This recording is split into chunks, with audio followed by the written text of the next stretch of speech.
अस्सलामु अलैकुम वरहमतुल्लाहि वबरकातुहू। जिन हज़रात ने चैनल को सब्सक्राइब नहीं किया तो सब्सक्राइब करके बेल भी लाजमी दबाया करें ताकि फ़ौरन पता चल सके कौन सा वजीफ़ा आ चुका है और फिर बाद में आप लोग आराम से देख सकें। जज़ाकल्लाहु खैर। आप सबसे गुजारिश है अमल देखने के साथ सुना भी करें, क्योंकि कुछ बातें ऐसी होती हैं जो मैं लिख कर नहीं बताता और वो बातें अमल के लिए बहुत अहम होती हैं। जज़ाकल्लाहु खैर। बिस्मिल्लाहिर्रहमानिर्रहीम। अस्सलामु अलैकुम वरहमतुल्लाहि वबरकातुहू। मुहतरम नाज़रीन व सामिईन, ये जो आज का अमल आपको बताने वाला हूँ, ये मेरे हजरत ने अपने ही मुरीद को ये अमल बतलाया था। उनके साथ मसला ये था, वो चाहते थे कि वो एक ठेला लगाते हैं कपड़ों का। वो ये चाहते थे कि जो कपड़ों का ठेला लगाता हूँ ये जल्द से जल्द ये मेरा बिक जाए और फिर मैं जो बाकी वक्त बचेगा मैं वो अल्लाह की इबादत में, अल्लाह के कामों में, नेक कामों में गुजारूं। तो उनको ये फिक्र लाहिक थी, तो वो चाहते थे कि मेरा दुकान का, मेरे जो ठेले का जितना माल है वो जल्द से जल्द बिक जाए, मैं ज्यादा देर ये चीज है वो लेके ना खड़ा रहूं। तो मेरे हजरत ने ये अमल बतलाया था कि जो शख्स अपनी दुकान पर 5 मरतबा ये सूरह मुबारक पढ़कर फूंक मारे तो उसका माल इंशाअल्लाह जल्दी बिक जाएगा।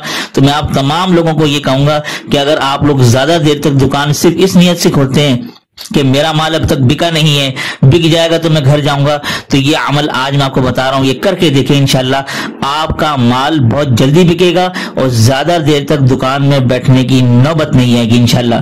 वो अमल क्या है आइए मैं आपको बताता हूँ। अच्छा जी, ये अमल का मुकम्मल तरीका मैं लिख रहा हूँ, साथ साथ आपको बताता भी जा रहा हूँ। नंबर 1, सूरतुन नास, ये आखिरी सूरह मुबारक है, ये आपने 5 मरतबा पढ़नी है। अच्छा, 5 मरतबा पढ़कर आपने हर मरतबा जब आप पढ़ेंगे सूरह नास तो बिस्मिल्लाह साथ में लाजमी पढ़नी है, ठीक है। हर मरतबा, पहली मरतबा पढ़ा, दूसरी मरतबा पढ़ा, तीसरी मरतबा पढ़ा, हर मरतबा के साथ सूरतुन नास पढ़ना लाजमी है। ये आप जरा इसको नोट कर लीजिएगा, ठीक है। अब बढ़ते हैं नंबर 2 की तरफ। नंबर 2 देख लीजिए, अब आपने करना क्या है, अपने सामान तिजारत पर ये आपने सूरह पढ़कर फूंक मारनी है और हर आधे घंटे बाद ये अमल आपने करना है, यानी वक्तन फवक्तन, यानी कि थोड़े थोड़े वक्फे के साथ आप ये अमल करें। और फूंक कैसे मारनी है, जिसमें आपके चंद कतरे भी उसमें शामिल हो, इस तरह की फूंक मारनी है। खाली फूंक आपने अपने सामान तिजारत पर नहीं मारनी, ठीक है। तो ये इसको आपने जरा नोट कर लेना है। अच्छा जी, नंबर 3 पर आप देख लीजिए। नंबर 3 पर मैं ये लिख रहा हूं कि अपने ऊपर भी साथ साथ आपने दम करते चले जाना है। जितनी मरतबा सूरह नास पढ़कर सामान तिजारत पर दम करेंगे, साथ साथ आप कपड़े अपने ऊपर भी दम करना है। इंशाअल्लाह आपका सामान बहुत जल्द बिक जाएगा और ज्यादा देर तक दुकान खोले रखने की नौबत पेश नहीं आएगी। अगर आप ये चाहते हैं कि ऐसा मेरे साथ हो और ज्यादा देर तक मैं ना बैठूं, लालच ना हो कि बस मैं ज्यादा कमाने के चक्कर में, देखिए सामान जल्दी बिक जाएगा तो जल्दी घर चले जाए, घर वालों को वक्त दें, अल्लाह को वक्त दें, ठीक है ना, नेक कामों में अपना वक्त खर्च करें। तो अगर आपकी ऐसी नीयत होगी कि मैं चाहता हूं कि मैं जल्दी से घर आ जाऊं और अल्लाह के कामों में मैं लग जाऊं, तो इंशाअल्लाह सुम्मा इंशाअल्लाह जब आपकी ये नीयत होगी तो अल्लाह ताला की बरकत भी नाजिल होगी, मदद भी नाजिल होगी और इस अमल की बरकत से आपका सामान तिजारत भी इंशाअल्लाह बहुत जल्द बिक जाएगा।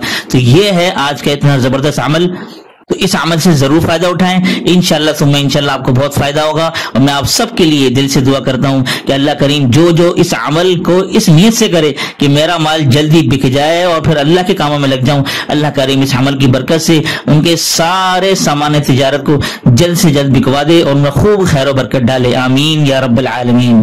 तो दीजिए इसी के साथ मुझे इजाजत। अस्सलामु अलैकुम वरहमतुल्लाहि वबरकातुहू।